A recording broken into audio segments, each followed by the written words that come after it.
Шахризаттың каналына қош келдіңіз. Бұл хикаядағы ауылдар мен адам аттары өзгертілген. Қияндағы ызғырық. 1998 жылдың күзінде әлгі үйден үдере көштік десек артық айтқандық емес. Үйдегі бар жиған тергенімізді қолмен тасып жаңа қонысқа әрең кірдік. Есігі мен терезесінің сырлары оңып кеткен, қабырғалар да біраз жөндеуді қажет ететін ескілеу үй болса да, біз үшін ол бақыттың бастауы сияқты көрінді. Қорада жалғыз бұзаулы сиыр ғана қалған. Оның да өз тарихы бар. Бұрынғы үйдегі соңғы сиырымызды әжем қояр да қоймай соғымға сойдырып тынды. Оның орнына бізге бір бұзау берді. Әлгі сойылған сиырдың ішінен 6 айлық бұзау шыққанда көрші Сарқыт әжей басын шайқап: «Ей балзияй, сен оңбассың-ау, қораңда 15 бас қара тұрып, 6 баланың аузынан жырып сойғызған мына сиыр үйіріңді тесер әлі» дегені әлі күнде құлағымда. Арада уақыт өтті. Сол бұзау өсіп сиыр болды. Тіпті бір рет бұзаулап та үлгерді.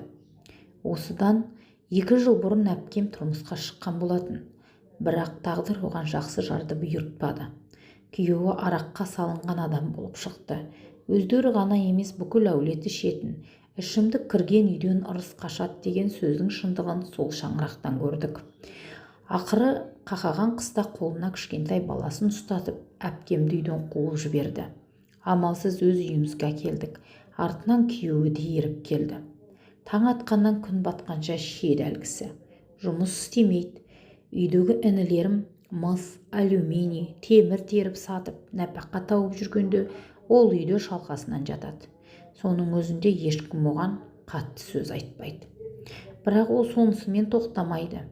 Сенің бауырларың қорқақ, әкелеріне тартқан ынжық деп әпкеме тіл тигізетін. Көп ұзамай әпкем екінші қызын дүниеге әкелді. Бірақ сәби мазасыз болып туды. Аузы бір жабылмай жылай береді. Үйдегілердің бәрі шаршап, кезек-кезек қашқақтайтын. Ал мен көтеріп жүретінмін. Анамның беліне осыдан 13 жыл бұрын кішкентай жара шыққан екен. Уақыт өте келе ол жұмыртқадай болып үлкейіп, анам орындыққа да дұрыс отыра алмай қалды. Бір күні аудан орталығына дәрігерлерге барды. Бірақ дәл сол кезде өз анасы ауырып қалды. Қызығы әжемнің 8 баласы болды. Анамнан басқа ешкім қарайламайтын. Әжемнің көзі көрмейтін. Үйі бықсып жатады, кейде шашы биттеп сіркелеп кетеді. Сондай кездер әлгі балалардың бәрі емес, тек анама телефон соғып, жыламсырап: «Кел, шешең ауырып жатыр, нашар жатыр, өлейін деп жатыр» деп әйтеуір қараны төндіріп шақырып алатын. Анам бәрін тастап, айлап жатып әжемнің үйін тазалап, өзін жуындырып, күтім жасап, аяққа тұрғызып барып қайтып келетін. Сол жолда солай кетті. Кейін өзі ауруханаға барғанда ол дәрігерлер 1000 теңгеге ота жасап берейік деген екен. Бірақ анамның әкесі бізде ондай ақша жоқ деп бермеген. Ештеңе деместен іштей қапа болса да үнсіз үйге қайтып келді. 1999 жылдың күзінде анамның әлгі жарасы жарылып тынды. Ол кезде адам өзін өлетін шығармын деп ойлаған болуы керек.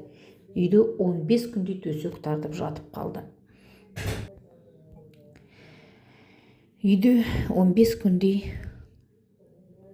тартып жатып қалды.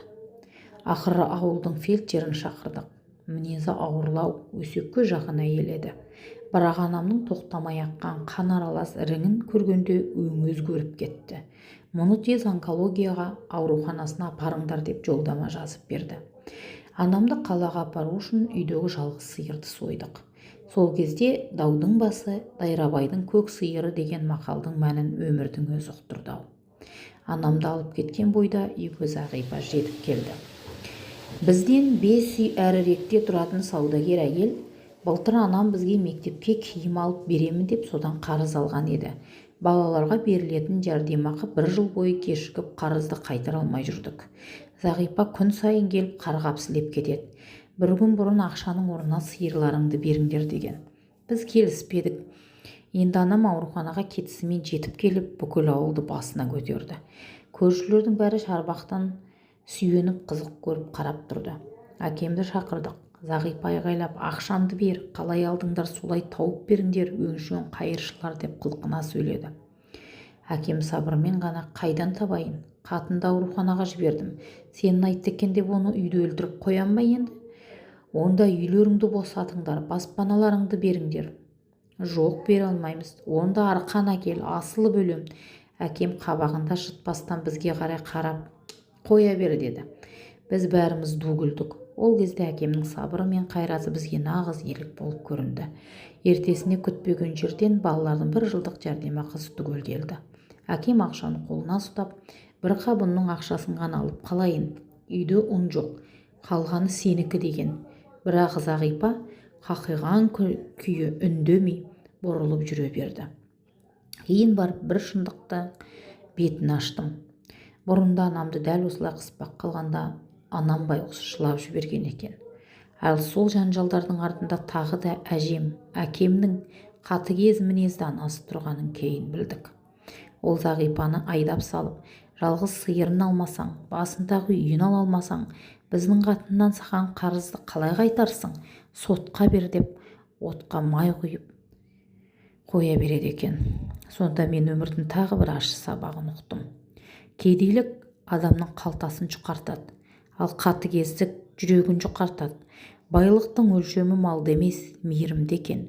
Өмірдің ең ауыр жүгі жоқшылық емес, өз адамдарыңнан көрген опасыздық екен. Назарларыңызға рахмет. Жалғасы бар.